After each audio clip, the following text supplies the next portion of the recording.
Hello. How you guys doing? Good to see you. I feel like there's a shadow. Trying to see if I can get rid of that. Well, in any case, I'm really happy to be here today, and I want to talk a little bit about frustration. So, I have a question for you. Why are you so frustrated parenting? You remember when the babies were little and they would, lay in your arms, at least some of them, and they let you cuddle them and they go to sleep in your arms. And, I just enjoyed that part of raising children, just that peace, that place where they could just get to a place of rest in my arms.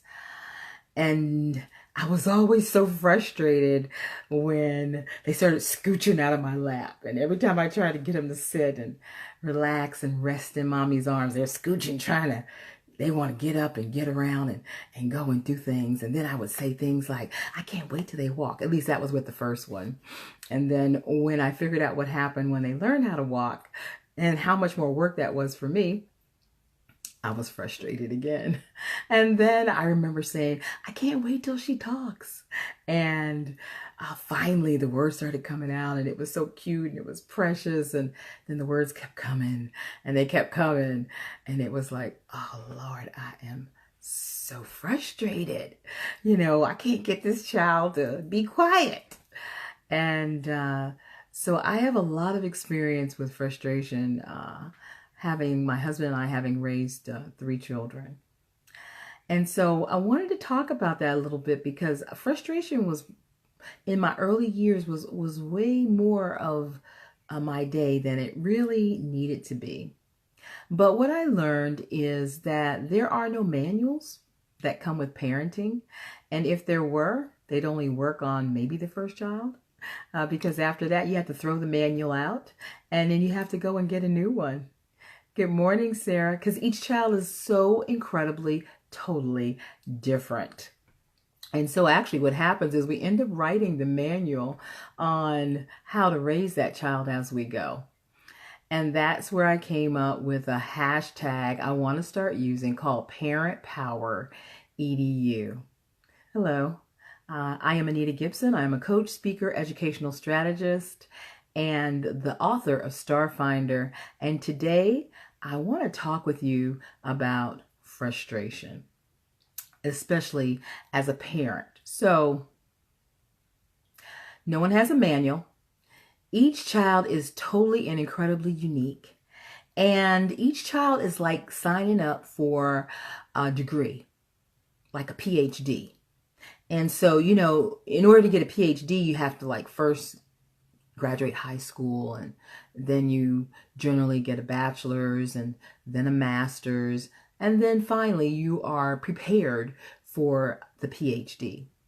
Well, that's how parenting is. And I think sometimes as parents, we think that, okay, we've had the child, we've raised the child to a certain level, and now this child should just kind of fall into, a certain pattern for us and do the things that we ask them to do. But we don't do more education, or we don't do enough education, because we don't realize what we really need is a PhD. And the only way we actually get the PhD is through experience. It's through patience. It's through making space in our world and in our mind for our child. Like when when one of our kids one day they spilled something, maybe they spilled some milk, I think it was. I was so angry because we were trying to get breakfast done so we could run out the door to get someplace, and we were probably running a little late. And when that child spilled that milk, I just had a spasm. It was like, ah! And I had to go get something and clean it up. And it was just such an imposition in my mind. And as I look back on that, I realized that was a missed opportunity, because I did not fully understand that I was missing this time to be able to share some things with my child, like everybody makes mistakes. Come on, go get some paper towels. Let's wipe this up. Like it's really not a big deal. But sometimes I acted like I didn't do anything wrong. And so when they did something wrong, it was just this big explosion. But in time, I began to have to take a look at myself and say, I make mistakes. And so I need to help them to not think that I think I'm perfect, because they really know what's going on with me. Good morning, Priscilla. I need to be able to help them understand that it's just mistakes are a part of life. But we're so busy sometimes as moms, we're rushing from this thing to that thing to the next, that we don't leave space for getting the lessons to our children that they need, that are just as important as whatever that thing is that we're trying to get to. Because parenting is for life. And I know a lot of us, especially with younger children, are saying, you know what, when they get 18 and they, graduate and they go off to college, I'm done. Absolutely not. In some ways, you're just beginning. You're just beginning that next phase. Because as I said before, it's like getting a PhD, parenting is. And so each level that you're with on your children, you need another degree. You need a different understanding. You have to posture yourself in a different way so your kids get it. So when you're frustrated, it usually means that you're busy doing a lot of things and you really have to begin to slow down. So let me give you an example.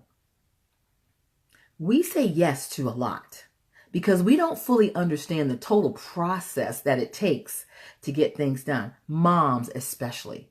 We don't factor in what it really takes to raise that child. Like, I think I've shared with some of you guys that I used to be a messy. And so stuff was everywhere and I was out of order. I mean, I shared a story about how we had to throw stuff in bags when somebody was coming to the house because it was so messy. Those days are over. But one of the things I learned is if you're going to take care of something, you have to do it day by day. Because when you wait to the end, and I'm talking about the cleaning at the time, it's such a bigger mess. And so it is with parenting. If we want our children to listen to us, if we want to be able to understand, we can't wait until it's time to say something important. It has to be in the day by day, little things that we're doing with them that they get. Mom hears me. She's interested in what I'm saying. Wow, she canceled her meeting to stay here because I was upset about something. It takes time to raise a child. They need us in ways that I don't think we quite understand. And so I want to encourage you, frustration is really a good thing. It's a sign, just like pain is a good thing in the body because it's telling you something is wrong. If you didn't have pain and you touched a hot stove, and there are some people who have some type of a disorder where they don't have like nerve endings in their hands, they can't feel things, they'll burn their hand off touching a hot stove. So the pain says, don't do that. Well, the frustration is the same way. It's saying, pay attention. When we hear or feel frustration, we look at the thing that's causing the frustration and we try to figure out how to get rid of that or how to bring that down or how to get that to work better. But it's actually the opposite. That frustration is coming from within us. The thing is on the outside. So there's something within us that needs to be looked at, so that we can begin to say, why am I frustrated? Why am I frustrated when my child wants to talk to me or I feel like they talk too much? I should be saying, thank God they don't want to talk to somebody else. Thank God they want to bring every little thing to me. And no, I may not be able to talk to them every minute and moment of every day. But I'm going to put some things in place so that we have times that maybe it's at dinner and we turn off the TV and we put down the phones, where I have that child have an opportunity. Good morning, Janice. Have that child have an opportunity to talk to me, because they need to talk. Thank God they want to talk to me. And so as we begin to say, this is not something to be frustrated about. This is something that I need to celebrate. And it helps us to begin to pray more. Okay, God, why am I so frustrated about that? Is it because I want control? Is it because I want my child to be a certain way or do something in a certain way and they're not lining up with my ideas? Because I used to be a control freak. So I know about being frustrated when my kids are not doing what I want them to do. Thank you for the hearts. But what I finally realized is sometimes it wasn't about what God wanted for them. It was about what mama wanted for them. Like I was God. And I had to repent and realize that my frustration was about wanting to control them, not about them. It was about me. And as I began to release and let go. Good morning, Laurie. As I began to understand that it's my job to pick up the spilled milk. It's not, I shouldn't be frustrated. It's what I do. It's what I was born for. It's why I'm here. So if a mess got made, then I need to ask God for the grace to clean it up. Whether it's a physical mess or it's an emotional mess, I need to take the time to be available. If that means I need to find another kind of job because my job is sucking up all my life and all my energy, then that's what I need to do. If it means I need to let go of some of my hobbies or some of the church stuff I'm doing, which are great things, but my child, I'm watching them getting quiet on me. I'm watching them withdraw. Listen, hashtag parent power EDU. We have the power, but we have to become educated. We have to know our child. We have to stop throwing up our hands and saying, I don't know what to do. Because if God gave that child to you, whether biologically or by adoption, then he's going to give you everything you need to raise them up properly. Stop being frustrated. You're in a process. It takes time. And if you find yourself constantly frustrated with your child, it is an indication that you need to slow down. And you need to take a moment and find out what's happening with them. Because we get one shot at this, ladies. And I'm going to tell you, as a woman who has had the privilege of raising 3 children all the way to adulthood, I never ever said, man, I wish I had done more business. I should have built my piano business. I should have made it bigger. Man, I could have really done that music ministry to a whole nother level. Not even a thought. But when I look at my children and I see them not perfect, but at peace and doing well in the world and being a blessing to others and loving God, I can now do the other things that I want to do, like talk to you. And so I want to get this message out because the world has flipped us so that children have become an imposition. They've become an interruption. But they are the main thing. And of course, if we have a husband, he is a priority as well. Those are very important. They should be at the top of the list. And our children should feel it. They should feel like they are important and that they mean something to us, that they're more than our job. Because when we trust God, we don't have to worry about, well, what's the boss going to say if I have to take off to go to their game? Or I actually missed one of my children's graduations from college because I had to work. And I was about to do it again because this big event, this work event, fell on the same day a second time for one of my children in college. And someone else had to tell me, Anita, find someone else to do that. You need to be at your daughter's graduation. I didn't get it.